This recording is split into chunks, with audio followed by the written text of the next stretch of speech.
Hello, hello, hello, Love Wrestling community. I am JPJ. This is The Franchise, and you know what that means. We are here for another episode of The War Report. Matt, how we doing this morning for me? Night for you, per usual. But how we doing today, man? Very good, very good. It's been a long day. I've been up 14 hours, and Nice. by the time we finish here, it'll probably be 15 and a half, but that's okay. I'm used to it by now. Tomorrow's Monday. It is what it is, but it's true. Yeah, excited to talk about what was a pretty solid show. Yeah, I thought so too. And we want to welcome Don. Thank you for hopping in the chat this early, my friend. Thank you. And we hopefully plan on rocking it for you guys. As always. Yeah. Please, I want to thank RK Athletics and our sponsor over here at Love Wrestling. They're great. Please give them a follow on all social media platforms. The guy that runs that, Rich, is a really good dude. And they've been a big help to us here at Love Wrestling. Obviously, please subscribe, follow to us at Love Wrestling CA on Twitch, YouTube, Facebook, all the fun social medias. Be sure to check us out. We got a lot of great content with a lot of great creators doing great things. So I just want to get that right out the bat. I also want to talk about us raising money for the Trevor Project. We had a big night this past Thursday. We had our special edition of Quizplex with Randy Myers, Nicole Matthews, and Veda Scott as the special contestants. And we raised a lot of money. We raised a lot of money for the Trevor Project. We had our original goal was $1,000, which we beat relatively early on in June, and we kind of upped it to $2,000. And with your guys' help and everybody that participated on Thursday in Quizplex and our one big special donor, we crushed our $2,000 goal, which was our next goal after we crushed the 1,000. So just amazing things that you guys and us here at Love Wrestling have done. You see the link. It'll be scrolling down there throughout the whole show. It is donate.tiltify.com/@LoveWrestling/Trevor Project. If you can, donate. Even if you can't donate, share it. Awareness is of equal value as far as I'm concerned. We're really killing it with that. We feel really good about what we're doing here. Yeah, man, let's just get it going. And let's say hi to our boy Sandy in the chat. He says hello. He also says that he shared the link. So thank you for doing that, my friend. We really appreciate that here. What's up, Sandy? I bet he's gearing for a big one, JPJ. Oh, he is. For a big one. Yes, he is. Oh, boy. Should be exciting. Massive, all right. Massive. I know it's a big one. All right, my man. Let's dive into this episode of Dynamite. Saturday Night Wrestling. This is probably the last time for at least a little bit. What is going on, Joe? Thanks for hopping in the chat, man. What's up, Good to see you this morning. Probably the last Sunday morning you'll see us for a little bit. I think we're next week, everything going back, Dynamite going back to Wednesdays. I'm excited for them to go back to Wednesdays. I feel like my wrestling calendar has been a bit lost this last month with Dynamite being on Fridays and Saturdays. But a little Saturday Night Wrestling, I'll never be opposed to a little Saturday Night Wrestling. So I thought it was a fun show, and we're going to dive into it right now. And there's Sandy saying, "Yep, big one. It's a big one. That's a big one for any soccer, football fans in the chat. That's a big one. That's a big one. Especially if you live in one of those countries, and Exactly. Sandy clearly does. Yeah. I have no skin in the game. I am American. Obviously, we are not involved, but that is a big, big matchup with England and Germany. All right. So Dynamite starts off. We have Alex Marvez greeting a Sammy Guevara getting into the building. And as they're walking, we see Sean Spears with a chair, and he takes Sammy out with a chair shot. And he kind of bends over and gets in his face and is like, "I told you I'd get you." He says, "I told you I'd get you." He goes, "This one is courtesy of MJF. Good luck next week." And, that's how we start the show. So, okay. And as we see, it'll kind of keep going as the show goes on. But, yeah, a little that. And then the match that we get, which I thought was a good one, it started off a little slow for me. But we got Hangman Adam Page versus Powerhouse Hobbs. Wonderful again to see a full crowd. Just wonderful for the full crowd. The reactions, just, man, I cannot wait till that is like starting in a couple weeks. That's the norm again, because the fans. We've said it every time they've had fans, but man, it makes a huge, huge difference when you are viewing a wrestling show from your TV or couch or wherever you are, when there's a live crowd that is enjoying it as much as you are. I'm equally excited to see them get out of dailies. To start moving around and we've both stated it. That their shows at dailies, dailies has been necessary for them to build throughout this pandemic, and that's fine. I get it, but at the same time, different. We want different. Big Ben, what's up, man? What's up, man? Great job yesterday, dude. Great job on your stream. Absolutely. It was fun hopping in and out while I was doing the parenting thing, but excellent job. Yeah, man, I'm just looking for all companies to have fans back, and let's get back to some normality with some, getting back on the road. Yep. I think all of us are ready for the normality of just watching a wrestling show and it feeling like or looking like how we used to watch wrestling shows, But yeah, let's talk about this match. First of all, I love JR Cowboy Shiznit, as he put it. I thought that just made me pop it at the beginning. I also loved how him and Shivani at the beginning, they were talking about wrestling on Saturday nights, and JR was like, wrestling on Saturday. And he said, "I worked 19 years to get to be a part of Saturday Night Wrestling's on TBS. Like, that was a goal of mine, and it feels good to be back on Saturday night." And him and Shivani were having like a little small conversation about, and when I started watching wrestling, as I'm probably with you, like WCW was on Saturday nights. WCW Saturday night, TBS 605 where I was, and like I watched that every week. Saturday night wrestling, Saturday afternoon wrestling with like WWE Superstars and Challenge. Like, Saturday was a big wrestling day. Wrestling day when I was younger and first getting into wrestling. So it's cool when you get like special events wrestling wise on Saturday. And I'm glad that they referenced it and they were talking about it, because they were a big part of WCW on those Saturday nights, Massive nostalgia trip for those two. Absolutely. And I love Taz being like, "All right, yeah, why don't you guys exchange phone numbers and let's start talking about this match." I thought that was a good little touch too. It was real good. Yeah. But this match I thought was good. Hangman got a nasty cut on the top of his head pretty early on with a ring post spot, which I think slowed him down for a little bit. That's becoming the norm for him these days. I know. It feels like, he takes these shots and like just brutal. But obviously the crowd was super behind Hangman. They were giving Hobbs. Oh, yeah. They were on Hobbs. They were telling, Chance, you suck. You still suck. Like, things like that. Hobbs clearly showing his power throughout a lot of the match, like taking over.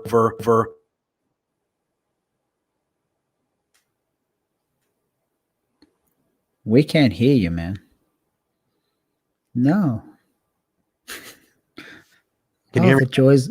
Oh, I can hear you. Wow, geez. Live streaming. Yeah, I don't know what happened. My mic, it sounded muted on my side, but I don't know. But anyway. Streaming at its finest right there. Gotta love it. Yeah, I thought Powerhouse Hobbs using his power as he normally does. What did you think about this opening match? There's one spot that I want to talk about, but I want to let you get your initial thoughts out first because I thought, there's yeah, go ahead. You talk about it for a little bit, and then we'll talk about the spot that almost made me jump out of my chair. So, surprise, surprise! An awesome opener on Dynamite. What do you know? Shocker, huh? It's just the standard for them, isn't it? It is what it is. Hobbs looked good. I thought he looked real good here. I agree. He controlled a fair chunk of this match, which I probably didn't expect. Whereas in the Christian match, I did expect it, but he looked really good here. Actually, I think he looked better here than the Christian match. I think the Christian match was a stepping stone for him to have performances like this against guys like Hangman, and that is the perfect use for people like Christian because it builds guys like Hobbs to matches like this. Hangman is over, if you didn't already know. It was just, both these men will be champion in AEW one day. I have no doubt. Hangman will be sooner than Hobbs. Oh, yeah. But when the time is right, Hobbs is going to be a massive babyface champion. And that time will come. I don't even know how old the guy is. I don't think he's very old. I think he's quite young. But he's got the look. He's putting in the work. What more can you want? But this match was good. Yeah. Hangman's, I don't know. He just keeps getting cut. It's weird. Yeah, it's very bizarre. I missed, I saw the spot, but I didn't see where it would have, I don't know. But then, when it happened, I was just like, oh, okay, yeah, that's just like a ring post thing. It didn't seem bad or anything like that. It just seemed a normal kind of thing, but I did like in the match how Hobbs was focusing on Hangman's arm because he knows the buckshot lariat. So he was focusing on the arm of Hangman. I thought that was a really nice touch. There was a part of the match somewhere in the middle towards the second half, the latter of the match, where we do see Hook and Ricky Starks run out. Ricky Starks has the FTW title with him, and he runs out and he's kind of showing it to Hobbs, kind of trying to pump him up or distract, Hangman a little bit. And then all of a sudden we see Brian Cage, and Brian Cage comes out and he grabs the title and it looks like he tried to grab Ricky Starks, and Ricky Starks kind of gets out of it, shimmies out of his jacket and runs to the back. I even thought, with the neck injury, at least what I heard with Starks, I was surprised they even did this because the guy's out for months with a broken neck, basically. Yeah. And I know he was playing it off to the camera, but when he got up and started running, he was grabbing I'm assuming he was exaggerating, but at first I was like, he has a legitimate broken neck. Still wouldn't tickle. Yeah, no. And then, so Hobbs is getting distracted. He turns around and Hangman's going for the buckshot lariat, and Hobbs picks him up and hits a spine buster. Amazing spine buster. And that led to an extreme, close 2 count. But that whole sequence right there, that spine buster was gnarly. He drove him to the ground. Great spine buster. That sold several tickets, man. Oh, yeah. Even I thought he had the win there. Yeah, exactly. I was like, man. I'm like, that might be it. I love that. Was for me, that was the best moment of the match, that whole sequence there. Yeah.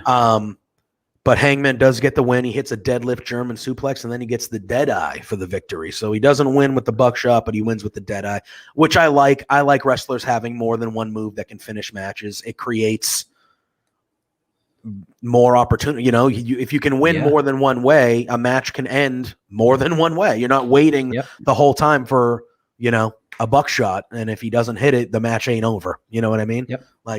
Just adds intrigue to the match. People have been saying that for Sami Zayn and his Blue Thunderbomb for years. Yeah. That's a perfect example. Why not win a match or two with that? You want the match to be able to end out of nowhere, just with anything, really. Okada, one of the best wrestlers in the world, his finisher is a freaking clothesline. Yep. Let's just keep it simple, people. Really, it's not hard. But this it did start a bit slow, but overall, this match was really, really, really good. I liked it a lot. Page winning, expected, cool. Hobbs, does he lose anything in defeat here? Absolutely not. I don't think so. If anything, I think he goes up in defeat with this one because it's a big time match against a big time opponent. Yep. Mm-hmm. We then get a preview of the Kenny Omega and Jungle preview for Kenny Omega and Jungle Boy, the big main event tonight. I thought this was another example of AEW intertwining Brody Lee into a vignette or into something by them mentioning that the last time AEW was live on a Saturday night was when Brody Lee absolutely destroyed Cody for the TNT title. I thought that was, the more you can show Brody Lee and like that stuff, the more I'm okay with it. They do it tastefully. I know we've talked about it before, but every time they do it tastefully and it's just with honor. And I thought it was good. Excalibur talked in this. I thought it was a good little setup to get you a little more jacked up for the main event that we were going to have tonight. Yep. We then see the Young Bucks and Brandon Cutler in the back. Matt Jackson says that, everyone thinks that they're messing around and blah, blah, blah, but they're the longest reigning AEW tag team champions of all time. And then Nick Jackson runs through all the people that they've taken out, Moxley, Ray Phoenix, Pac. They go through everybody that they've taken out. And then Matt Jackson's like, yeah, what's different about this run? What I really like about this run is how aggressive we are. And he starts talking about their aggressiveness. And I love it. Brandon Cutler's trying the whole time. Brandon Cutler's trying to like get a word in, and Nick's like, shut up. But then Cutler says something like, oh, it's like, they start talking about Kingston and Penta and how they're not even a real team and all these things. And Cutler's like, yeah, it's like if like you take all the scraps and you kind of call it a meal or something like that. And Nick Jackson goes, yeah, man, that's a good one. I'm going to get it. And you see Cutler like fist pump. He turns around, starts clapping for himself. He's like, yeah, like he's so pumped that he said, yes, they liked it. Oh, I thought that was a nice little touch. Small thing in the background, just me laughing at Cutler getting so pumped up. Matt Jackson says that Kingston and Penta are on the list for next week. They're going to fight. And he says the Young Bucks are going to win. And you know why? Because they're EVPs. Extremely violent people.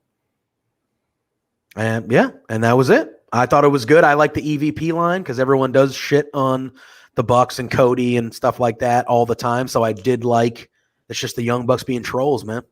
Just the Young Bucks continuing to be trolls. Yep. I thought this was really good. Man. As some people don't dig it, that's fine. But for me, man, I'm all in with this version of the Young Bucks. I just think they're so over the top that it's entertaining to me. What'd you think about this little segment and everything with the Young Bucks? Oh man, this was god tier. I loved it. This was so good. Yeah. Just the subtleties, as you said, Cutler trying to nose his way in there and being told to shut up. Like Nick was like the director of this. Cutler would say something, and then he's like, "Shut up, Cutler." Matt, continue. It's like what? Yeah. Oh, and then man. they're just heels being trolls. They're spitting facts. How they took out Puck, Phoenix, Mox. That's all true. They did all that. Mm-hmm. And they said that their kids are cuter than Mox's baby. Yeah, they did. They did say that. Yeah. Oh man, it's just trolling. That's all it is. The more people hate them online, the better they are.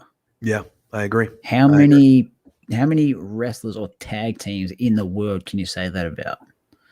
Probably right right now. now. Short list. Yeah, it's a short list. It might just be them. But it could only be them. Yeah.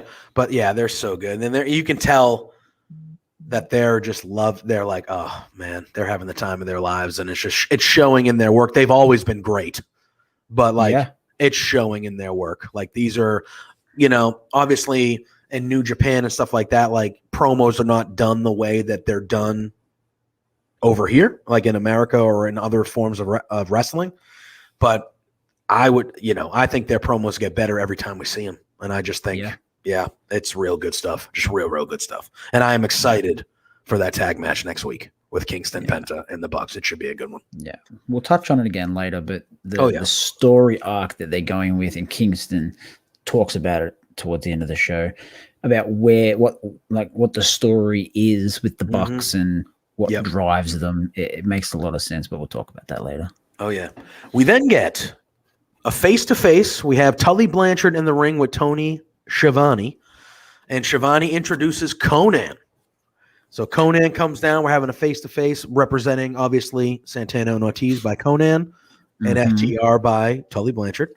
Tully Blanchard says, hey, I'll let you go first, Conan. You are a legend. And because I'm a nice guy, I'll let you go first. And a legend calling Conan a legend. That's funny. Exactly. And Conan goes right into it. He says that, we're already using mind games. You like to use mind games. He goes, Santana Ortiz, they've been shot at, they've been stabbed at, like nothing phases them. They always keep on getting up because that's how we're built. We're built that way. He also says that FTR likes to say that they had a similar upbringing. And, he says like North Carolina is not New York City. He goes, yeah, you good old boys down there. Yeah, you might have to fight a few times and blah, blah, blah. He goes, but in New York City, people are trying to get you, they stab you, they shoot you. You have to deal with systemic stuff. You got to deal with being a person of color. And he got real. He started talking about real life issues and things like that. And then he starts talking in Spanish. And I thought this one-liner was brutal. He starts talking in Spanish and he goes, hey, Tully, that's Spanish. You might want to start learning that because you might need to communicate with your grandkids someday. So good. Yeah, so good. And that kind of is like, Tully's like, all right, enough of you. he grabs the mic. He goes, all right, that's enough. He grabs the mic and he says, hey, you know what? He goes, all I have to do is snap my fingers and FTR will come out here and, your Conan will be remembered for one night on Dynamite. He came out, he talked his mouth, he talked some crap, and then that was it. He goes, that's all I have to do. He goes, but I'm not going to do that. But that's literally, it could be over that quick for you. And Conan's like, yeah, I had a feeling you were gonna do that. He goes, so you know what? I got my guys in the back. So why don't you come on out? We then hear Santana and Ortiz's music, and we see two guys come out. They got the do-rags over their faces and the hoods, and it very much looks like it could be Santana and Ortiz. As they get in the ring, we hear Tully go, hey, I knew you might do that.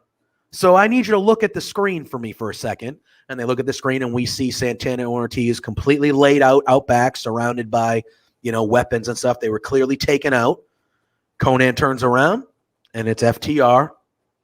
They take off all the stuff and they just beat Conan up. They give him the spike pile driver. Yeah, man. Heat. Liquid heat for me. Like, that's so good.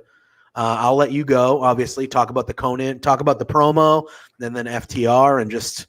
Conan taking that bump was pretty good too. That was a pretty good bump for Conan. He's not young and he's not really, I don't even think he's clear to wrestle the day. Yeah, I was gonna say I don't know if he has but that was a big bump. That was a big bump, man. Spark pole driver. Ain't just anyone taking that shit. LAX music, baby. Yep, that was true. Oof. That was true. Oof. Goosebumps. Goosebumps. This segment was good. I loved it. It's one of those segments you either loved it or you hated it. There's sort of no middle ground. We go, man, it was okay. I loved it personally. I thought it was Conan. Good. Conan was the right person to come out here. I know. I'm still going to call him LAX. It's just easier. I know LAX are part of Inner Circle, whatever, but this wouldn't have felt the same if Jericho came out to represent. So having Conan in the spot was, for me, worked really well because, he came out and he said when Santana lost his dad, the first person he turned to was me. Yep. I'm his father now. And from all reports, it's probably true. He's sort of a big brother / father figure to him. And to bring that into a storyline that they're making personal, it works, and that's fine. The other one-liner that I absolutely howled at when Conan said, I know FTR, they're from the Carolinas, built a little different. Where men are men and the sheep are scared. Yeah, that's right. I fucking lost my shit. Oh, it was so funny. Yeah. There's no ex-LAX, Ed. It's just LAX. Straight up. They'll always be LAX. But yes. They do need to win the titles eventually. Oh, yeah. I would say so. I liked the bait and switch. The bait and switch was nice. I agree. I wasn't expecting it, but as soon as you saw who was out on the screen, you knew who was in the ring. Yeah, 100%. And yeah, that Spark Pile Driver was good.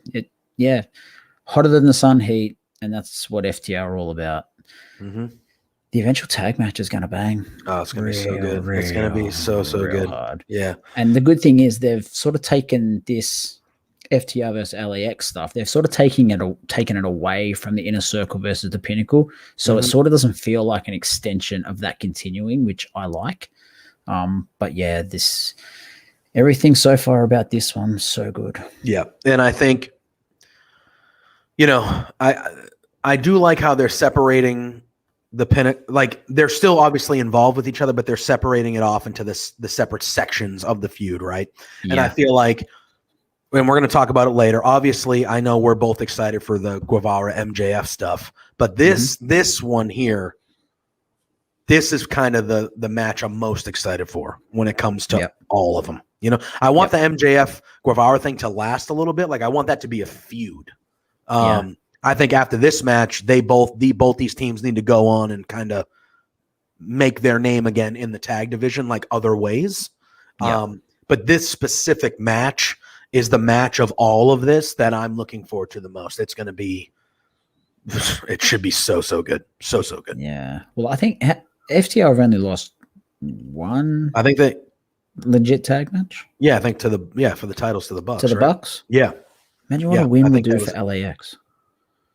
What was that? Yeah, it would do. Yeah. Because I feel like I can't even remember the last time I saw LAX have just a 2-on-2 tag match, period. It's been that long. It feels like against just anyone, or Dark Elevation. Darker. Yeah, again, for someone that I really, for the most part, just watch Dynamite. Like, I haven't seen them fight a tag team match on Dynamite in what feels like forever. Like, just 2-on-2 tag match. In all honesty, the last big match, just straight up tag match they had, would have been the one against the Bucks at the first AEW pay-per-view. Yeah, and that was a long time ago. Revolution 2 years ago. Yeah. So I think, get like we've been saying, get the Pinnacle stuff over with. And then those guys need to have some tag matches, and they need to be moving up the card towards the tag team titles soon. Yeah. Soon. Yeah. I think LAX should be the ones to take it from the Bucks. I think there's probably only a few teams that could right now, the way things are, and they are definitely one of them. Big time. Yep. All right. We then get Dante Martin against Matt Sydal, which I wasn't expecting much from this match. I thought it would just be like a quick little filler match. Obviously, at the beginning, Dante Martin comes out, and then interrupted by Vicky Guerrero. So she comes out. I didn't really understand the placement of this at all, but okay. She comes out. She's doing her excuse me gimmick. She introduces Andrade El Idolo, and he's looking fantastic as always, just always. And she says that she has a big announcement. And I know Andrade said that they had a big surprise last week on the sit down with JR, so I assuming they were going to do that. And then all of a sudden the Sydal's music hit, Matt Sydal's music hit, and they interrupt Vicky and Andrade. And Andrade and Matt Sydal have a little bit of a stare down, so maybe that's a first match for Andrade where he gets a nice, good victory on Dynamite against a somewhat credible veteran, Yep. Yeah, and then that was it. Vicky and Andrade just left to the back, and the match started. I don't really know what that was for or what it did besides set up, but you could have done that backstage, I guess. I don't know. It just felt a little odd to me. But the match itself, I thought was a good one. I'll let you lead and talk about it, but I thought it ended up being it's crazy to me that Dante Martin's 20 years old. 20. Yeah. Yep. The kid. That's ridiculous. Yep. As JR said, he can't even legally rent a car. Yeah. In the States, he can't even legally drink. No. Can't even legally drink. No. But yeah, I'll let you lead, man. Like, what'd you think about this match and just the whole Vicky stuff at the beginning? I thought that was really out of place to me, at least. But yeah, go ahead, talk about it. Vicky with Andrade is, I don't vibe with it, to be honest. Just because they're both Latino? So it's fair. I don't know. I don't know. And she comes out with this screeching excuse me. It's like she got louder as the crowd got louder, and it just, I don't know, it was ear-piercingly bad. And she's a lovely woman. So I don't know. But yes, it was odd placement. It was obvious that we're now headed towards Andrade versus Sydal. Cool. Seidel's been around for ages. Andrade is very, very good. Mhm. So that's going to be, yeah, as you said, fine opener to Andrade's account, and cool. The match between Martin and Seidel was actually a fun Yeah, match. it Like was it was a big good. time. It was only a sprint, but it was good. It was good fun. Mhm. Yeah, Dante, as you said, Dante's only 20, and he's going to get better. Like he's 4 or 5 years younger than your MJFs and your Jungle Boys and Yeah. that caliber of talent. So by the time he's their age, there's every chance he could be as good as them, if not better. Yeah, he literally has And a whole career. Like he's got 20, if he wants to stay in it for the ages we see some of these guys go, he's got 20 years ahead of him. You know what yeah, I mean? Crazy. Just crazy to think about. He not to the level of, and by the time I'm finished explaining this, you'll understand what I mean, but not to the level of Jey Uso, because he was main eventing shows against big names.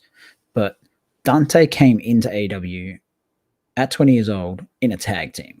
Mm-hmm. Now, through no fault of his own, his tag team partner got hurt. Yep.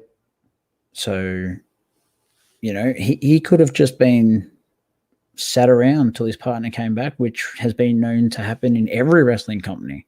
Mm-hmm. Now, I'm not singling out WWE because they've made a habit of doing it for forever, but all companies did it. All companies do it. And AEW had every right to do it. But instead, they let him get reps in, have matches on Dark and Elevation and all that stuff. Mm-hmm. And then he got that spotlight against Miro. Yep. Which was cool. Mm-hmm. And, he lost to Seidel on Dark or Elevation, one of those shows a couple of weeks ago. So I was glad the Seidel won here. We don't want no 50-50 booking rubbish.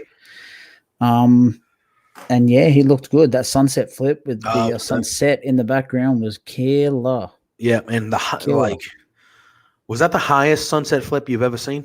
The height on that was insane. It was the most attractive sunset. Yeah, insane. It's a boring move, but he got it. Yeah, he gave it some flair though. He gave it some extra little hey. So I applaud AEW for that, for letting him do his thing. Whether he went to them or they said, "Hey, how do you feel about this?" I don't know, but props to them, and he's going to benefit in the long run because of it. Because he probably didn't think a singles run was part of his thing moving forward, but clearly it is. Yeah, and he showcased some really good offense. He had that double springboard moonsault, which was awesome. The sunset flip that you mentioned was fantastic. He also had like a flipping stunner that looked really good. Yeah. These guys completely won the crowd over. Like when that match started, the crowd was in it because the AEW crowds are usually good, but it was quieter. And by the end of the match, they were chanting, "This is all," like they were all on board.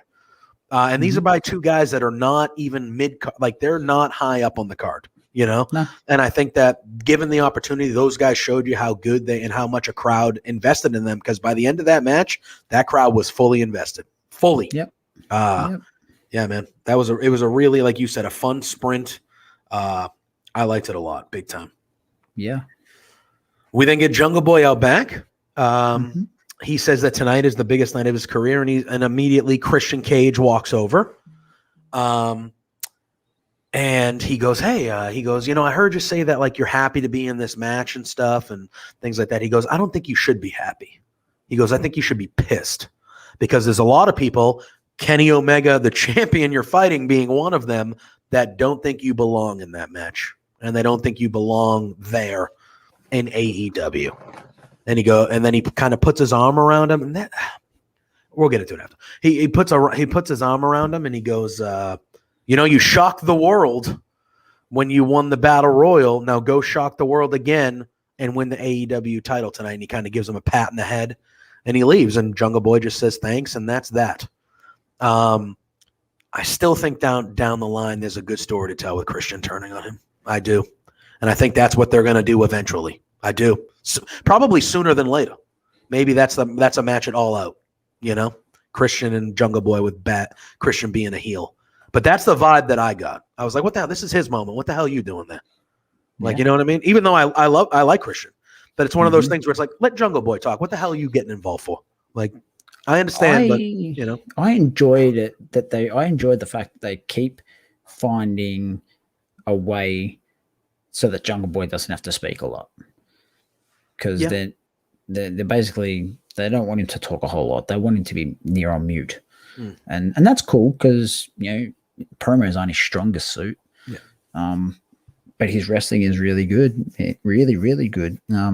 Christian pumping him up was fine. Trying to get him, all into it and whatever. That was fine. Otherwise, it was just, whatever. Yeah. All right. We then get, again, Jade Cargill and Smart Mark Sterling. The Smart Mark. Yeah, boy. Yeah. He says the monetization of the marketing multiverse is rolling on. They got a hashtag in the corner. Hashtag Jade brand. He says, hey, you go in AEW shop and you put that hashtag in, you get a discount on all of Jade's shirts. He takes a shot he shows a Dark Order shirt and he says, why the hell would you want that? A bunch of losers. He takes a shot at them. He says they're almost sold out of everything, but they are completely sold out of double XLs. And that makes perfect sense knowing wrestling fans. I took that personally. But then he says, if you buy a shirt, no, I didn't. I laughed.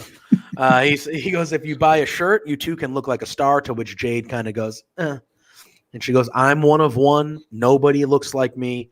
Nobody will ever look like me. And she rips a shirt in half and she says, because I'm that bitch. Yep. Don't forget the promo code. That B. What'd you think of this? Again, another short, sweet, funny. Mark Sterling is funny. He hits those notes. He makes you laugh. And then Jade is just standing there looking like a queen, always. Like she just looks like a superstar. Again, they're just killing it with these promos with these two. I thought they've done a good job with Jade since the get, but with these two, I think they're killing it. The dynamic, I'm in on it big time. I like it a lot. Yeah. As I said last week, man, whoever is the genius behind the idea of putting Smart Mark with Jade Cargill deserves a raise. Mm-hmm. Whoever had the foresight to go, hey, he was pretty good as MJF's lawyer. Let's roll with him. Money all day long, money. Yeah. So seriously, she could be on screen for 10 seconds and just go, I'm that bitch, and just walk away. And I'd still say, okay. Yeah. Mm-hmm. You'd be like, you are 100% believe you. Because the way that they presented her has been on point, I will say. They have not missed a beat there, in my opinion. But keep your eyes peeled, because I think they deliberately used the Dark Order shirt as a reference. Wait till Anna Jay comes back. I reckon there'll be something there. You think so? You think they do anything with Ty Conti first? Maybe? Yeah, they could. Go that route. I've seen her for a while. Maybe. Yeah. I don't think Anna Jay's due back for another. Oh, yeah. She's probably not due back for another 6 months. But yeah, it's unfortunate. But they do love a long-term story. So yeah, and as a fan, I appreciate that they do. I appreciate that they do. The little nuances and the little things that they throw in that make you think back to, oh yeah, that happened.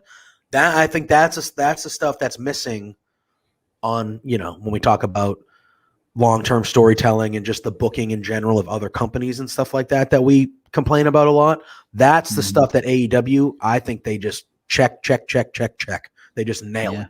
Then it's like, you're watching what you're watching on the TV, but they throw in these little things that make you, they appreciate you viewing. You know what I mean? They reward you for being a watcher of the show. Whereas other shows and other companies sometimes don't do that. And at times you're like, what the hell am I watching this for? You know what I mean? AEW's Diamond Mine on Tuesday night was a perfect example. I gave 2 examples of why people were in the positions in that group, of why they were in with NXT. And it makes sense. Mm-hmm. That's reward for watching week on week on week. Yep. As a fan, that's what you want. It's what you love. Yep. Go ask any hardcore New Japan fan. Naito's story of winning the big one went for 6 years. Yeah, it's a long time. That's an investment and a half. Oh, yeah. So by the time he wins it, if you like Naito and you're a fan of Naito, that's a big deal. It's a big deal for him, obviously, but that's a big deal for you because you've invested how if you were there from the beginning or years rooting for this guy, you know? I'm going to go into this sort of stuff in more depth when I start bringing some New Japan stuff to the site. But before he finally won the big one 2 years earlier, he was so close to winning the big one, and then he lost. Mate, Twitter lost its mind. Mm-hmm. Twitter melted down. Yeah, I remember that. Absolutely lost its mind because people are invested in long-term stories. They want reward. Mm-hmm. But then if you drag it out that bit longer and you get past the initial meltdown, by the time you drag it out another 2 years, especially if you've got a weekly television show, which New Japan don't even have, if you could drag it out that extra 6, 12, 18, 24 months, ratings go up because the crowd don't know when it's going to happen, and then eventually happens, boom. Yep. And I think that's a mad story they could at least tell with Hangman. Oh, it'd be incredible. As much as I want Hangman to be the champion, I want them to wait. Like I want them to wait as long. I want to be watching the show being like, make him champion already. And then I want them to make me wait more. That's what I want. Because then when it happens, it's so much bigger. It's just so much bigger. Same, like Stone, like again, this is an AEW thing, but like Stone Cold in the 90s with the King of the Ring. He won the King of the Ring in 96, June of 96. And he did not win that world title until WrestleMania in 1998. So that was like literally almost 2 years that they had him doing other stuff, and they knew he was he was going to be, and they did it right. They told the slow story. Yeah. And when he won the Royal Rumble, everyone lost their minds. And then when he won the title, everyone lost their minds because it was almost a 2-year story. But put it into perspective, Naito won the G1 and then went on to Wrestle Kingdom 12 to face Okada. So that's the equivalent of Austin winning the Rumble in 98. Yep. He then goes to WrestleMania. Could you imagine what happens if Michaels beats him? Exactly. Yeah. If and he then loses, Austin doesn't win for another 2 years. Yeah, it's crazy. The world would blow up. Yeah, everyone would be like, what are you doing? Why isn't this guy your guy? I'm like, what are you doing? Yep. So it happens. It happens. Yeah, man. It's great. No. And Ed says, I agree about the wait, but sometimes if the moment's right, you capitalize. This story has been being told since the first time. Yeah, absolutely. 100%. Yeah. 100%. There are times where you can't drag it out. I agree. No, 100%. Yeah. Certain things happen and you just got to go with it, and it's like, hey, but you got to if your booking's good, there's always a way to drag it out. Yeah. But yeah, if the timing's right, the crowd and everything, if organically it just feels good, you just got to go with it, roll with the punches. Mm-hmm. All right. We then have MJF, Wardlow, and Sean Spears in the back with Alex Marvez. MJF says he doesn't understand why people are giving him crap about what he did last week, attacking Jericho's arm, and more specifically about what he did to Dean Malenko. He says, if anything, people should be thanking him. He goes, people are throwing stones at him for attacking Dean Malenko. He goes, but guess what? Dean Malenko's old. He's 60. He's got a bad heart. He's got Parkinson's disease. That guy shouldn't be anywhere near a wrestling ring. And MJF says, I gave him what you pores, he calls the fans pores. He goes, what you pores could never do, and I was able to give him an early retirement. So him and all of you should be thanking me. Brutal. Just MJF just being the asshole that we all know he is. Him calling Marvez pig vomit was great. Oh yeah, pig vomit. He told him to shut up, like before he could almost even say a word. He's like, "Shut up, Marvez. Nobody came to pay. Nobody comes here to hear you talk." The people tune in to hear you talk. No, yeah, they tune in to hear me. They tune in to see me. Unbelievable. We then see Jericho and Hager show up, and they start brawling, the 3-on-2. And they start brawling all the way through the back, all the way. Yep, I agree with you, Ed, here. MJF keeping kayfabe 24/7. I love it, too. I do, too, but so many people don't. Oh, yeah, a lot of people do not like it, but he does. He is MJF, like Ed said, literally every second of the day. Every second of the day. No. I have a story about MJF. I don't want to go on a tangent, but I went to All In, right? And I did the extra stuff where you paid for the after party and things like that. Yeah. So me and my two friends that I went with, we were at the after party, and the bar was on one side of the room. So even if you were in the VIP or the regular area, the wrestlers and everybody, you had to cross the same thing to go to the bar. So me and my friends are hanging there, And dangerous. yeah, right. So MJF goes to the bar across the room, and he's coming towards us, and he's walking right towards us. Now, one of my friends, his name is Doug.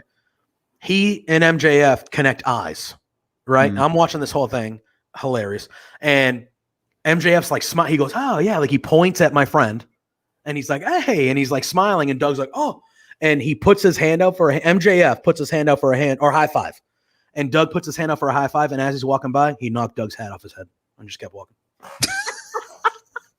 So fucking Oh my god, he did that, and me and my other friend were just literally just laughing our asses off right at Doug. He just kept walking. He had the full smile, like, hey man, hey, you're a fan, let's high five. And then once Doug put his hand up, just knocked his hat off, just kept walking like it was nothing. Incredible. Oh, one of the greatest things I've ever seen in person. It was so good. Fantastic. So good. So they brawl out to the ring, and the numbers game comes into effect. The MJF, Spears, and Wardlow start taking advantage, and it looks like they're holding Jericho's arm down, and Spears is about to hit it with the chair and really ruin Jericho's arm. And we hear Sammy Guevara's music. Sammy comes out, clears the ring. He grabs a mic. He says, he goes, MJF, you always like to talk, right? He calls him a bitch a few times. He goes, you always like to talk about how you're better than everyone, huh? And we know it, whatever. He goes, yeah, well, come next Wednesday night, you're going to realize why I'm the best, and I know it, or you know it, They're making Guevara look like a star here, and I am all for that because he is one, and he's super young too. He's super young too. He's even younger than MJF, I think, by a little bit. Or they're around the same age. Like, it's, But I thought the presentation of Guevara here was like he was the hero. He came to save the day. He came to save the day. He hit Wardlow with a chair shot. It looked like a headshot. Obviously, Wardlow had the hands up, but it looked like it was presented as a headshot, chair shot. He also hit Spears with the chair, ran him off. MJF cowardly ran out of the ring. Yeah, man, I thought this was good. As much as, we say all the time the Pinnacle and Inner Circle stuff is kind of past its due with us. I just thought, yeah, there we go. Oh, so Sammy's a little older. So MJF 25, Sammy 27. Sammy will be 28 next month. MJF Still young. Just turned 25, man. Unreal, dude. Jesus. Unreal. But I thought this was good. I am very much looking forward to that match next week. And I love that they're clearly pushing Sammy Guevara to be a single star when all this is over and said and done. Yeah, what'd you think about this whole thing here? The brawl, again, really? There's a lot of them. The brawl, really? The promo from MJF was good. Did he need to mention that Malenko had Parkinson's and was, in his 60s? Probably not, but each to their own, really. But that's just MJF. He's a prick. Or as Sammy called him, a bitch several times. Sammy's pop was nice. Yes, it was. Nice and solid. He's they got a good one in Sammy G. They got a really good one. I agree. Their match next week's gonna bang. This is gonna be so good. And they've already obviously said main event. Obviously. Yeah, dude, that's gonna be a good one. I said it last week. I said it the week before. MJF's gonna win. I think he is too. I think he needs to. So I agree with you. I do think MJF does win, but I think that they can do it in a way that Sammy will still look really good coming out of it. But I would like to see Guevara get it. That would be a huge win for Guevara. Huge. Like to me, and I understand why MJF will probably win. And I understand it makes perfect sense why he will probably win. But that's a kind of win that you can tell they're pushing Sammy up that way, right? That win automatically puts him there to me. It's most likely not going to happen. And that is kind of a bummer. But at the same time, it does make sense story-wise because MJF, that's what he feeds on, is being like, he's better than everybody, but he backs it up all the time. And that's what gives him the cockiness, all of that, because he's like, yeah, I talk about how good I am, but then I'm also really friggin' good. And I think that's how you keep on going, is him continuing to win, period, you know? Wait till MJF, the Ultimate Heel, wins the world title. Yeah, and we talked about it last week. Like, he probably should have beat Moxley for that title when that happened. He should have. Mate, I guarantee you, if Renee was ready to pop, like if she was pregnant at that time and ready to pop, they would have gone with it. Yeah. And as I sit here, MJF would probably still be champion and undefeated in singles competition. Mm-hmm. Yeah. But, the way that they ended that match, Moxley used the banned move to beat him. He still calls himself undefeated. Yep. Sure. I mean, and it's a good story to tell. It is. And I have no doubt that they'll wrestle again, and I have no doubt that MJF will beat him at some point. I think so. MJF is better than a lot of people want to admit. Oh, yeah, big time. I mean, he's clearly, he's a top professional wrestler in the world. His match that he had with Jungle Boy, that was a fantastic wrestling match.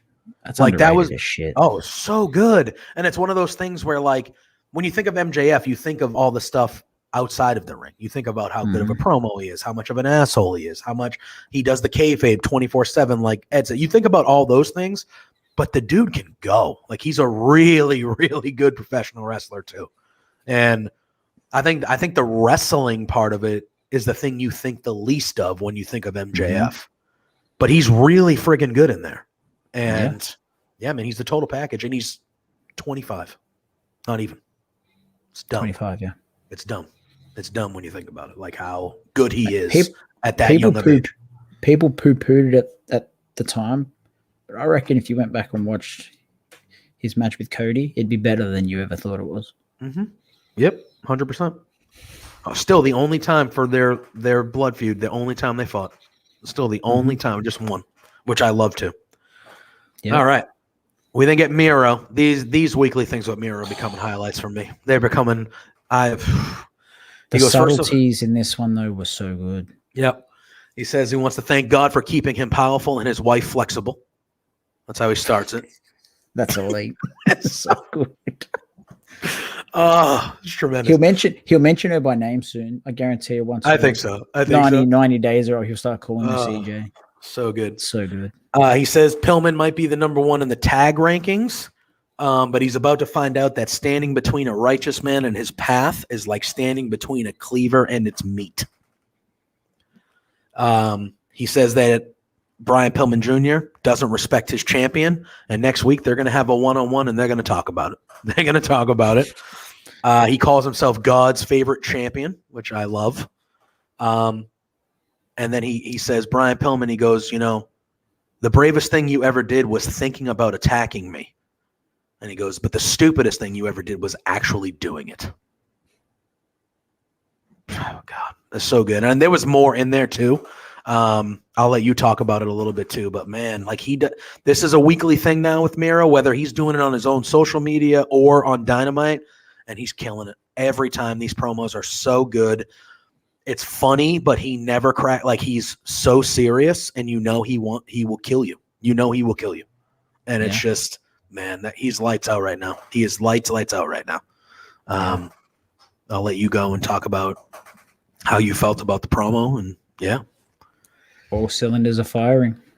That's good. That's it. Man. When he first came in, he was doing the best man, video game streamer shtick. I was like, yeah, okay, he streams on Twitch. Everyone knows what he's actually like in reality. He's this lovable teddy bear type. Everyone knows that, blah, blah, blah. But then he demolishes Kip, and he's back doing this. Yeah. Like, this is what Rusev Crush was. But now it's just Miro the Maniac destroying people. And you know what? He doesn't say a lot, but what he says means a lot. And this is, him and Pillman Jr. are going to have a conversation next week. Yes, they are. A very one-sided chat. I believe so. I feel the same way, Ed. I feel exactly the same way.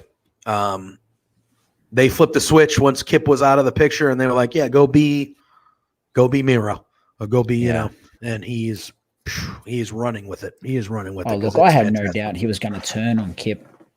I think Kip's injury might have sped it up. Yeah. But the plan was always for him to turn on Kip. They're probably going to have a match at some point. Yeah. But he's just psychopathic behavior. He's like, people trying to treat me like a bad man for coming out and defending a woman's honor. It's like, dude, you destroyed her husband. Yeah. You're coming out to defend her. What kind of psychopath are you? Yeah. It's honestly, that's what they're playing. Like, he's literally like almost like a psychopath, like serial killer type mentality. Like, he's like, it's crazy. That's what I was going to say. It's like taking out some Sheila's husband and then trying to pick her up at his funeral. Yeah. It's psychotic. But it's, as you said, the fact that he just keeps straight faced and he's just, don't get me wrong, it probably takes a few takes for him to get it right. Maybe. Because he probably laughs at himself so many times. But it's the smartest thing. Pillman Jr. is not signed, so regardless of what happens next week, it doesn't really matter. No. Just let Miro kill him. Yeah. I mean, I'm assuming, I don't think it should be AEW. Most of the matches are competitive. Like, they are. I want to see Brody Lee Cody squash material. Yeah, I think that's what we should do. Maybe a couple shots right at the onset of the match for Pillman, but then it's over. It's over. I think that's the route they should probably go there.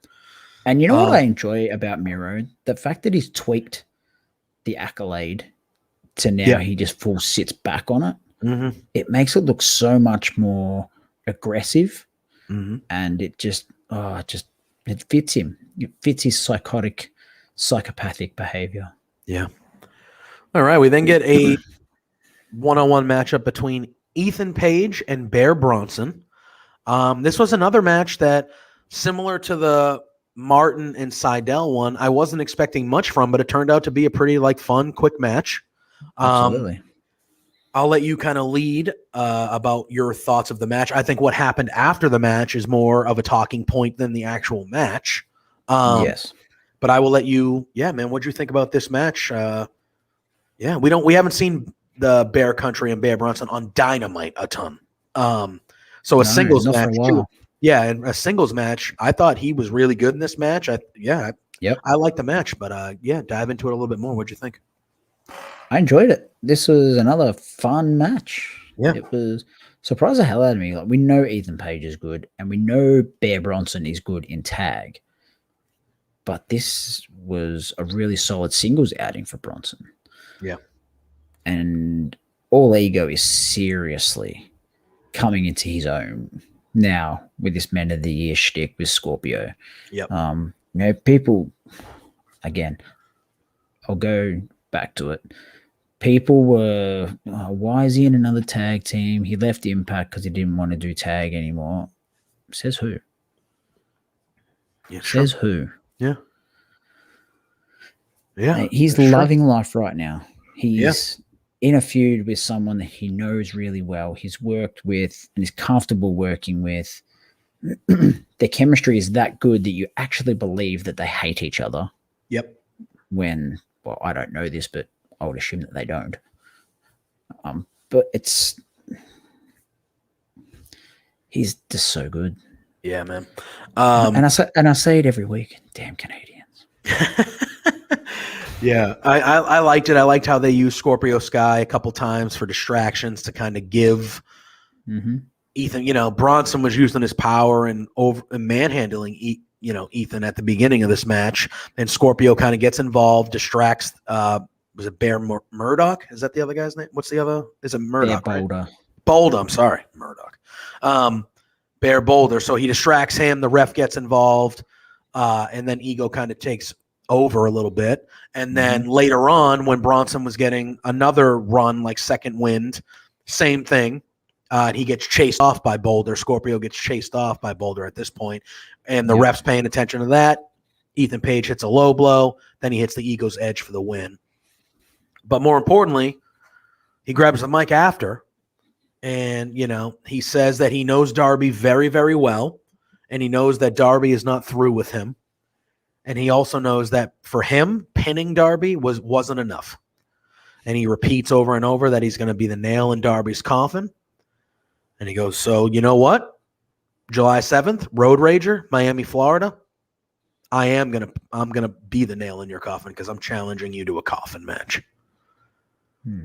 All in on it. When was the last time we've seen a coffin/casket match? Probably one of the Saudi Arabia show like 2 or 3 years ago. That's a match that we don't see a ton of anywhere, really, anymore. Look, it's not my favorite gimmick match, but if they can, TNA tried to tweak it a few years ago with the grave consequences or whatever they called that thing. I don't know. I don't know. Is it just going to be a legit casket match? Put them inside it and close the lid? Yeah. I don't know. We're gonna have to see how they do it, but the depths that Scorpio and Ethan have gone to over the past sort of month, it wouldn't surprise me if they had some 6-foot hole dug up near the entrance ramp, like a buried alive type shtick. They put poor Darby in the damn thing and they tried to bloody legitimately bury him. Yeah. That wouldn't surprise Darby, me. Knowing what we know from Darby too, he'd be like, yeah. It seems like the guy'd be like, do whatever you want. I'm game for anything. Look, I'm interested, but I want this to be the end. This needs to be I think the finality. This is a finality end thing. I would agree. I think Ethan needs to win and push forward with Scorpio, much like LAX and FTR. Yep. Get it over and done with. Move on to your tag stuff. Yep. They've got the shows to build them up. Because the only thing I don't get is why they've just absolutely wiped Scorpio's SCU background. Yeah. It's never mentioned. It's just barren from history. It's almost like it's almost like him wrestling barefoot in the first round of the tournament and then going on to win the tag titles with Frankie. It doesn't exist. Yeah. It's very bizarre. Just erased from history. But I never thought he'd be a good heel, but here we are. Yeah. I like the Men of the Year. I would like, again, like you said, start moving up the tag ranks. Like that's what I want. Like build that tag division. You have good teams.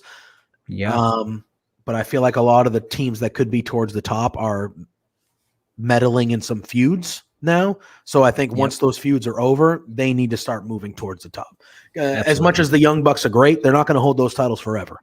No. And at some point, you got to start giving these other teams their run here, Absolutely. All right. We then get back-to-back promos promoting the tag match for next week. We see Britt Baker and Rebel first. Britt Baker's like, a yacht. She's like a football team, all these things. She goes, I can think of a lot of things I would think of if Tony Khan owed me a favor. But she goes, but Vicky, you chose a wrestling match, which is kind of what we were talking about last week. She's like, you chose a wrestling match. Not just a wrestling match, sir. A tag match. Yeah. And you can tell Britt's like, what the hell? She calls her senile, Britt says that she doesn't have time for fun and games and old chicks who think they belong in a wrestling ring. And then she says, and Vicky, you can excuse me in advance for beating your ass next week, but don't worry, I'll give you a prescription signed by Britt Baker, DMD. We then see Vicky Guerrero and Nyla Rose. Vicky Guerrero announces that next week's tag match is just an appetizer for Nyla Rose fighting for the AEW Women's Title at night 2 of Fyter Fest. And then Nyla says that Britt and Rebel have to deal with the Beast next week, but they better watch out for the claws of the Cougar. That's what she said. We can talk about both this package. We talked about it last week. The tag match next week, I don't have much interest in at all. Hopefully it will entertain me. Hopefully it'll be fine. But it's whatever. To me, I'm not really in with this. Do the title match. I understand the Nyla Britt thing 1-on-1. Totally get it. But I'm ready to see what Britt does after this. Let me know what Britt does after this. That's how I feel. It's been nearly a month since she won the title, and she hasn't wrestled a damn match. Yeah. Yeah. So much for a new era of the women's division. Yeah, exactly. Like I get through the Nyla stuff, and I'm hoping this is just like the start. Like, hey, first big win as champion. Woo, you know. And then I want to see Britt like wrestling a lot. I want to see Britt. We see her every week, but like I want to see Britt doing important things every week. I don't want to just see a snippet interview. Like I want to see her fighting. I want to see her wrestling. I want to see her in feuds, doing stuff like that. I don't want just the stuff we've been seeing. Like she's better than that. We all know she's better than that. We got to her crowning achievement. Now, like, let's go. Like, let her be the star. You know what I mean? Yeah.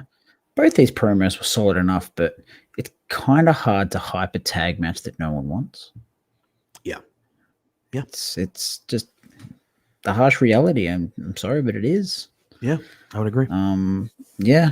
And I don't understand why it has to be at Fyter Fest Night 2. Because Fyter Fest Night 2, that's like the 21st of July. Yeah, it's like almost like literally it's almost a month away. So we've got nearly another month of this. Yeah, so we have the tag match next week, and then there's 2 weeks of more vignettes or more whatever these are, these little things. And it's like, oh, man, why can't you just do the tag match next week and do the 1 week after? Just get it, you know what I mean? Like we could just skip the tag match and have the title match. Yeah, that'd be okay, too. I don't know. Shock. Who'd have thunk it? Yeah, right? Jeez.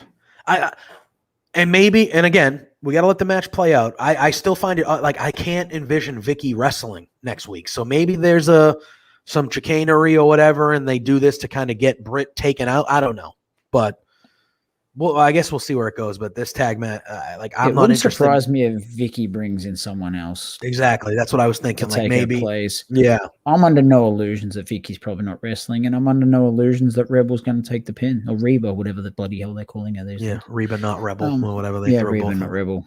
But all right, Ed has a question. I'm just not keen. Yeah. He goes, honest question from a more of a WWE guy who watches AEW here and there. AEW was sold on having and promoting the best tag division and a women's division where the women are on par with the men. AEW living up to those promises from the first AEW rally. I would say from the tag portion of it, they have probably the deepest tag division maybe in wrestling. Like they have a lot of good tag teams. Like we just said, like, the tag teams a couple good ones are in like bigger feuds right now that aren't really focused on the tag division and tag titles, but their tag division, I would argue, is better than anybody else's just from the sheer talent in it. The women, for me, Britt Baker is the type of person who can get the women division to be on par with the men. They just haven't booked her to do it since she's become champion. Her rise to getting to that title was, for me, like as a viewer, that was the stuff I looked forward to the most. Like she was the one person that I wanted to see more than anybody. But then ever since they've made her champion, I don't know if they have bigger things planned in store for like when crowds are back. So they're just kind of getting through some stuff and then we're going to rock and roll with it. But the women's division, I would say in 2021 so far has been dramatically the best it's ever been for AEW. That's a lot. Exactly. I was just going to say, however, there's a long way to go. There's a long way to go for sure. They've got the right man training them now. I think Omega's taken a step back from all that. It's Dustin now 100%. And much like TJ with the women in WWE, they rave about him. So give it time. I know it's a cliche. Give it time.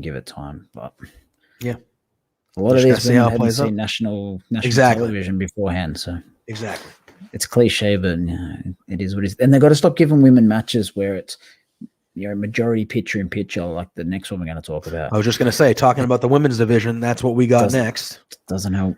Yeah, we had Chris Statlander with Orange Cassidy against Bunny with the Blade. I will let you lead here, my friend. What did you think about this match with Statlander and the Blade? I mean, Bunny, I'm sorry, jeez. Statlander's done a fair share of intergender wrestling, but not this time. This is 2 women I want to see more of on Dynamite. So this, for me, it wasn't perfect, but gee, it was fun. Yeah. I've long said that Ali is really good, and I've long said that Statlander is also really good. And Statlander is in phenomenal shape ever since she's come back from the knee. Big time. Like, and I like that they put that over on commentary jars. Like, she changed her diet, the way she trains, blah blah blah, and you can tell she's still tall, she's still solid, but she's still trimmed down and she's quicker than she was. Ali's intensity in this match was off the charts. Yeah, very good. Like, she's gone back to sort of that Impact where Ali, where she was a bit loose. But I really dig that part of her character. The snap power slam by Statlander on the outside was awesome. Really good. Yep. Yeah, that was good. Bunny's German off the top was nice too. There was a blue thunderbomb in there that wasn't quite 100%, but still, something different for the women rather than just your standard fare. Oh, the ending, boy, oh boy. Yeah, so we see that, like you said, the German suplex off the second rope right into a super kick for a close 2 count. The Blade then gets on the apron, distracts the ref, and when the ref goes over there, he drops the brass knuckles.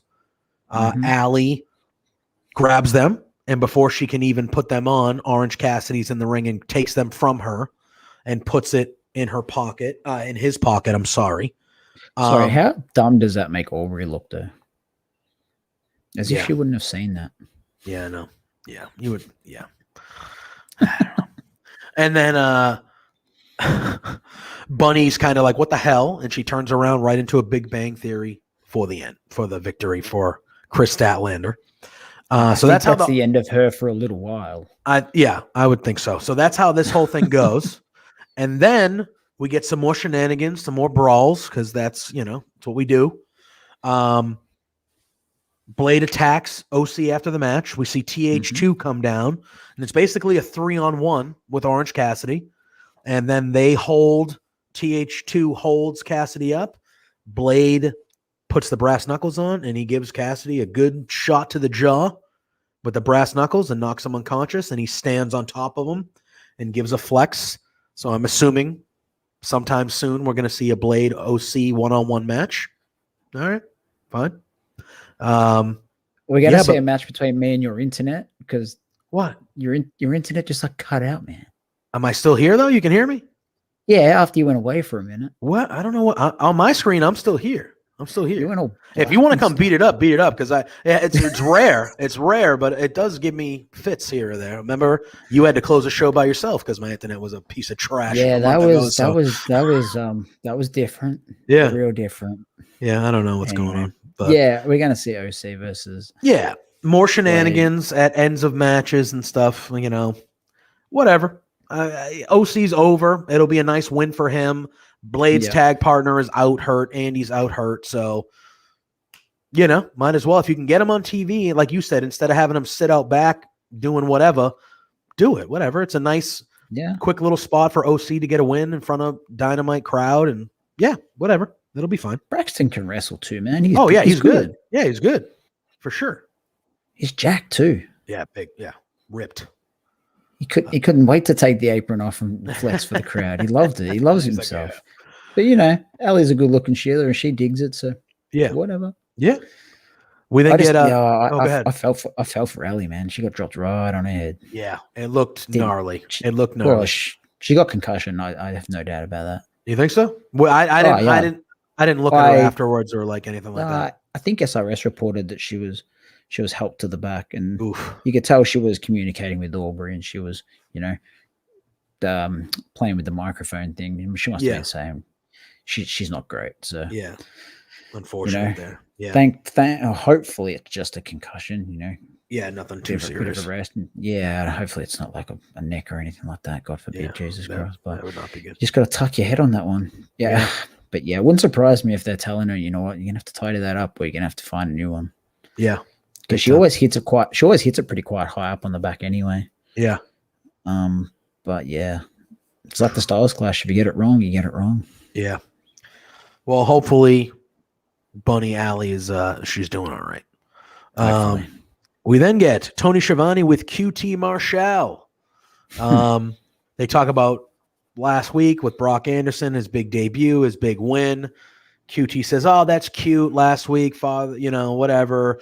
They have a nice moment on, he was voted like the Dynamite Performer of the Week or whatever. He's like, "Oh, that's cute." He goes, "You know what's funny?" He goes, "When I beat Cody a couple weeks ago, I wasn't AEW Competitor of the Week. I didn't get all this stuff." He goes, "But I get it." He goes, "My dad isn't the enforcer. I understand." He also says that Cody isn't there tonight, putting in the work like QT is. He said he's off in Hollywood getting casting and going for whatever movie roles or whatever. And he says he hopes he gets one of the superhero movie roles in Hollywood so he doesn't have to see him ever again. So then he can reach his goal of becoming a champion in AEW. Mm-hmm. All right. What'd you think of that? What'd you think of QT Marshall here? Yeah, man. That's kind of how I was with it. I was I didn't like his he basically states that he gets looked past because he's not Cody Rhodes or Arn Anderson's son, but the Factory have had their chances and they've blown them. Yep. It's hard to get invested in someone's faction or him when they've had their chances. They lose every big match. They just keep losing. Yeah, it's hard, and I have no doubt that QT is probably going to win the strap gimmick thing, whatever they're doing. He has to win. If QT loses that, then the Factory might as well just ship off. Yeah, they might as well just go their separate ways. They're cooked. Yeah. So I think Comorado come out and just destroy Marshall afterwards. That'd be the best thing you could do. Yeah, I would agree. For me, but yeah, I don't know. Just not vibing with it. I'm hanging for them to have that match, and I'm hanging for them to be done with it. Mm-hmm. We then get Brian Pillman Jr. He says Miro has a Messiah complex. He's picking fights with people just to boost his own ego. Says that he has a complex too, and it was being born on the wrong side of the tracks. He also says that fighting for everything he ever had, and that means fighting for his friends. And he says on Wednesday, he's going to check Miro's ego, and he's going to win the TNT Championship. I do not think that's going to happen. I do not think that's going to happen. No. There are three certainties in life. Well, two certainties actually. Taxes and Miro killing Brian Pillman Jr. Yeah, and it's probably murdering Brian Pillman Jr. Yeah. Murdering. Yeah, I'm glad he's getting the shot. That's a cool. I like when they throw things like that in from time to time, and you see somebody getting a shot that like you don't expect to get a shot. Like it'll be a good one-on-one match for Pillman on a Dynamite, especially the first one back on Wednesdays for a while. But he's got no chance. He's going to get killed. No chance. Yeah. No chance. Yeah. I'm just looking forward to his MLW contract running out so they can sign the damn guy. Yeah, sure. It's true. Because he's good. He's super talented. Yeah, and I'm all on board with the Varsity Blondes gimmick with Julia Hart. Like I love that's a group right there that again, like we've talked about multiple times, I would like to see keep rising. I think they're the number one team or they're up there, but I would like to see them keep going. Like that's an act that I very much that has a bright future, tag wise and single wise. They're promoted of having him promoting the best tag division, mate. The Bucks versus Pillman Jr. and Griff Garrison main evented at Dynamite, and it banged. Yes, it did. It was very good. Proof is in the pudding. Yeah. All right, we got some Eddie Kingston and Penta in the back. Kingston says that the Bucks are bragging about taking people out, but he says they're not built like that. They took people out in a wrestling ring. That's how you took people out, was in a wrestling ring. He says you didn't take them out in real life. And Eddie Kingston says, I've done that. He says only thing the Bucks care about are their egos and those tag titles, and the only way to hurt them is to take those titles from them. But he also says the first thing they need to do is to really take them out. Penta then talks in Spanish, and then Alex Abrahantes. Mm-hmm. Alex Abrahantes says that the Bucks say that they like to run people over. Well, next week, Eddie Kingston and Penta are going to run the Bucks over. I thought this was good. I thought Kingston obviously was amazing. He's just good at everything. But yeah, I'm like I said earlier when we talked about the other segment, I'm very excited for that match next week. And the Young Bucks did say that if Kingston and Penta win, they earn a shot at the titles. I would not be opposed to that either. We've Not seen with the them. Bucks do this a few times. Yes, they have. We'll see where it goes next week. I would not mind Kingston getting a victory and going for the tag titles. But yeah, I thought Kingston was really good. Like Puck returns next week. And maybe it helps. Yeah, that would be good. Something along those lines. Or Ray Phoenix. Yeah. I don't know how bad Ray Phoenix is hurt, but yeah, I'm not sure. But yeah, this was good. Yep. I really enjoy everything Kingston does is good. Stating that the Bucks are, the obvious, stating the Bucks are ego driven and that the titles feed their ego. Great story to tell. Fantastic story to tell. It just, and then that way when they lose the titles, they could go into this, unhinged persona type thing where, their egos are broken and they just capitulate. So there's plenty of ways they could go with that. Stated last week, I'm not sure about Penta as a face with Alex, but it's still weird, but let's run with it for now because I guess it sort of works. Yeah. I would think maybe a Phoenix or a Pac, like Matt said there, is probably more likely. I would expect Mox to kind of be out for a little bit here with the new one, with the newborn and stuff like that. Obviously, Mox showing up would be fantastic. But in saying that, Cody's coming back week after next.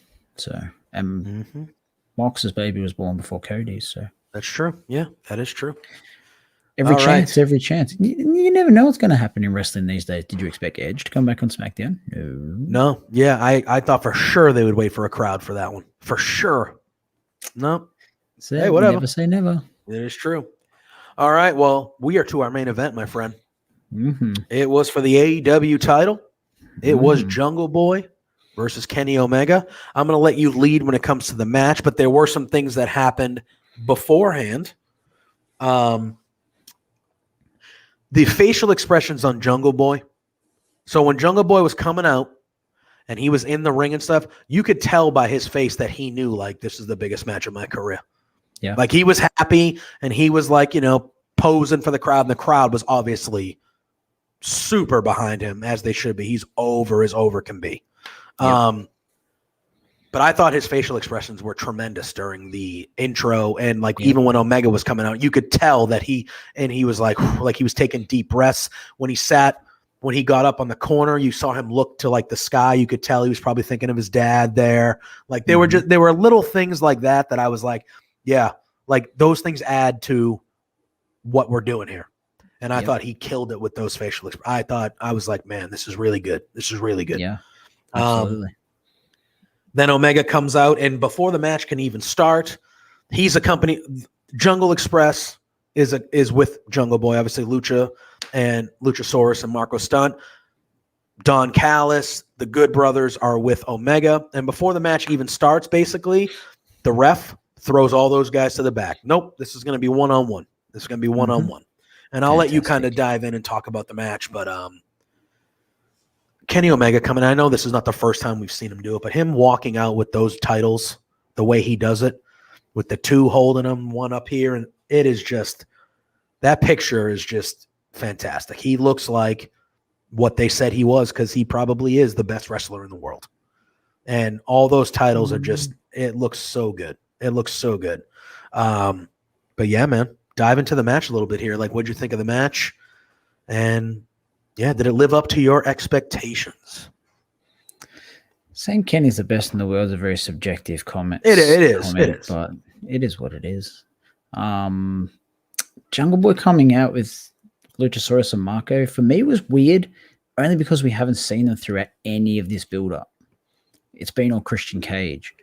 So to randomly come out with Jurassic Express was a little odd to me. We know they're a trio. We get it. I just don't think it was necessary. But, they got kicked to the back fairly early on. So that was fine. As you said, kicking everyone out of ringside before it started, just so it was just one-on-one. I enjoyed that. That was really good. The match itself, did it live up to expectations? For me, no. Only because Kenny's working hurt. I think he's capable of more. Jungle Boy, for as good as he is, if Kenny is 100%, I think he struggles to keep up with him, in all honesty. But this was still a mighty fine match. Yeah.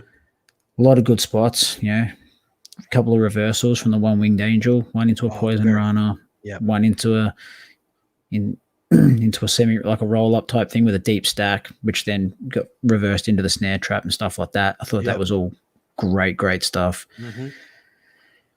Kenny controlled a fair chunk of it. That superplex off the top with the figure four leg setup was so good. Very good. But why Kenny would do something like that with a bad back, I've got absolutely no idea. But yeah, the match was good. But when Kenny comes out with 4 titles, if you're a casual viewer, you expect top tier bell to bell all the time, and I don't think we got that in this. Yeah, it was a fine TV main event, but if this was a pay-per-view main event, I'd be unimpressed. Yeah, I would agree with that. I think we've definitely have seen better from Omega, and I did not know he was a little banged up going into it. So you saying that he has a bad back and stuff, that makes sense. I also would have appreciated it if we didn't get. I would have rathered the match just play out 1-on-1 and have Omega get the back, and it did for the most part. But there were still shenanigans that they didn't need to happen. It just didn't need to happen. Mm-hmm. It's we get it. Omega's the heel. We get it. Mm-hmm. He's a shithead. We get it. He doesn't need to win every match by being a shithead. He can still be a bad guy from time to time, but then also be what he calls himself, then also be one of the best wrestlers in the world and just win a match. Yeah. You know what I mean? So, and again, nobody interfered or anything like that. It wasn't anything like that. But at the same time, these guys have been battling it out for 15, 20 minutes or whatever it was. And then all of a sudden you see the Good Brothers come down and Kazarian kind of being the elite hunter runs them off, which is fine. That it gives Kazarian a little thing on TV real quick. Mm-hmm. But it just I don't know. I would have rather that. And again, this is a trope that AEW does. I don't know if I would have rather have it happen after the match because it feels like brawls happen after almost every match. I don't know. I just feel like I would have rather it just been a straight one-on-one match. You kick those guys out, straight one-on-one match. Just have Omega win. But he can be a shithead heel and do things in match like he did. He was in the snare trap. He pulls the hair and gouges the eyes. Oh, tremendous. So they're the heel things we want to see him do. Yes. Not have outside interferences and all that sort of crap. I thought that was good stuff. Yeah. So we have Ed say, do you think this match wasted the Battle Royal win and doesn't elevate Jungle Boy the way it should have? I don't think it elevated Jungle Boy any more than he already was. Yeah, I think he's already pretty elevated. I think commentary did a good job at elevating Jungle Boy. Even Don Callis. When the match was over, Don Callis was like, man, Jungle Boy's really good and he's so young. That guy's a star. Don Callis was putting him over, which Don Callis is usually a jerk. So the fact that even after that match, he was like, hey, great match. He's just not at Kenny Omega's level, but he's young. That guy's going to be a star. I thought things like that help. I think Jungle Boy just being in a match against Kenny Omega for the AEW title elevates him. Yeah. You know what I mean? Even in a loss, he's up there. He's a main eventer. That's how they view him. To answer Ed's question, do I think the match wasted the Battle Royal win? I think it was, yes is the answer, but it was going to be that way regardless of who won the Battle Royal. Because I don't believe whoever was in this spot against Omega was losing.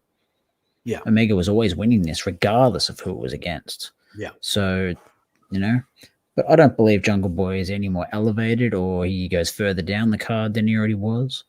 Much like Hangman earlier, I said if they can hold off and delay that win to draw some more out of the crowd, great.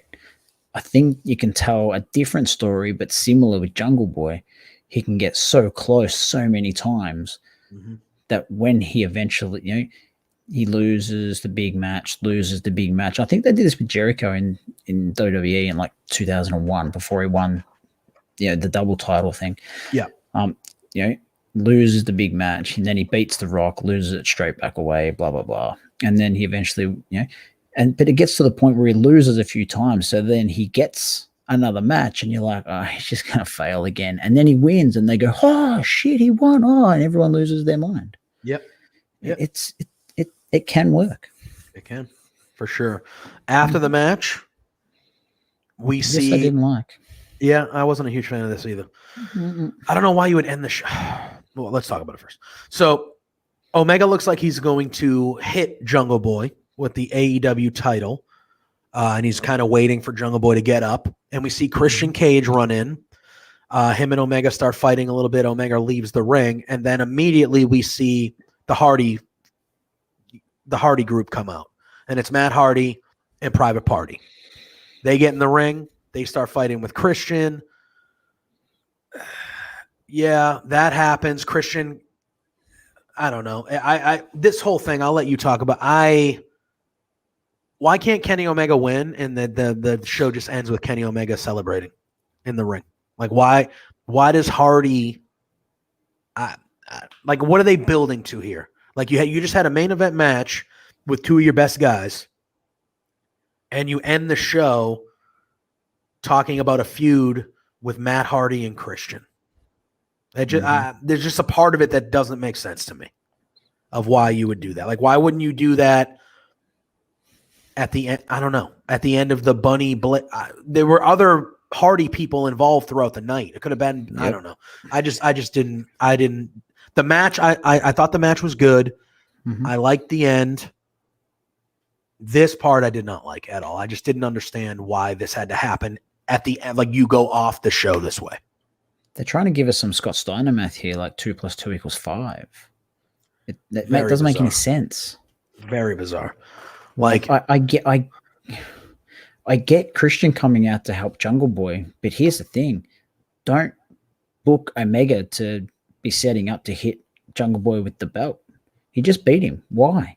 Yeah. Have him stand over him. If the Bucks and Good Brothers want to come out and be like, yeah, guy won, woohoo, and also them stand in the ring and Callis and whatever, okay, I'm fine. Yeah. If you want to get them all on television standing there posing, cool, whatever. With the belts, or even if just the Bucks come out and they've all got their titles and they hold them up and Jungle Boy's just laying there, okay, that's fine. Yeah, very bizarre. To have Omega set up for the belt shot after he just beat the guy, and then you have Christian and Matt Hardy do their thing.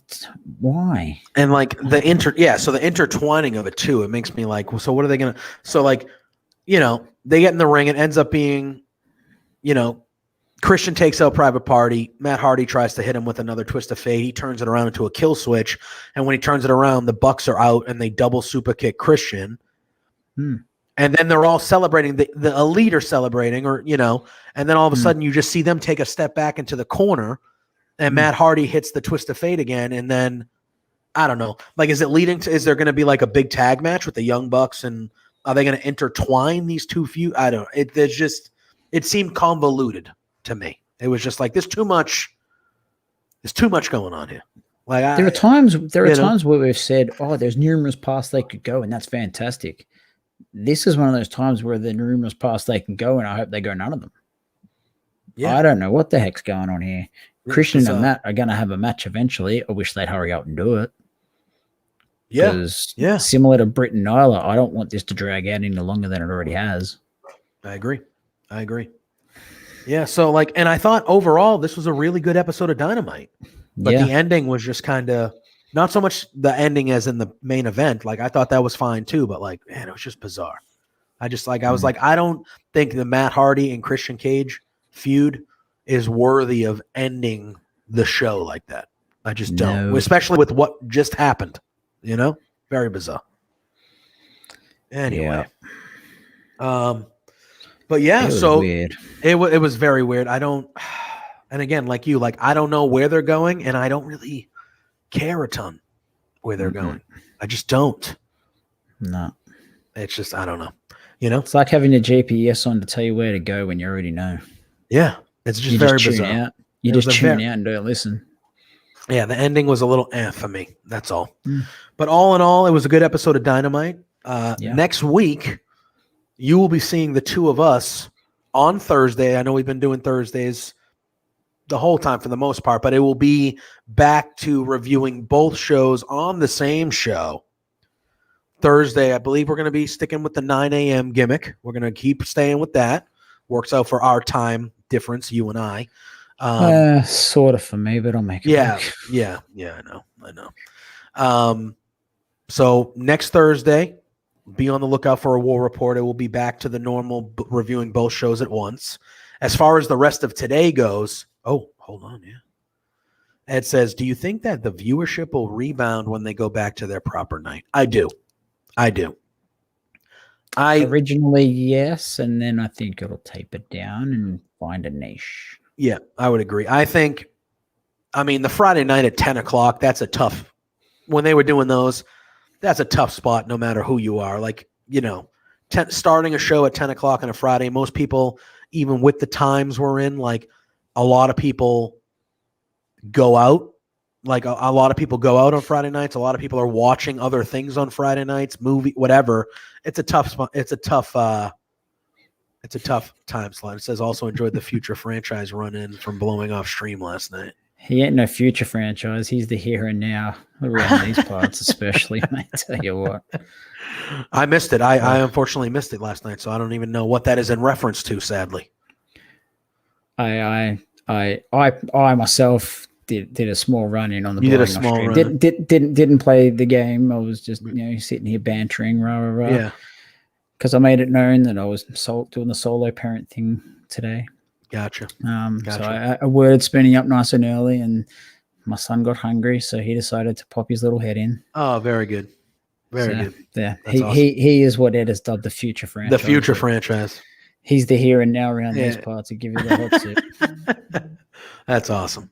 He wanted lunch, so I had to say, I had to beat a Jew and go and do as the franchise wants. You got to do it.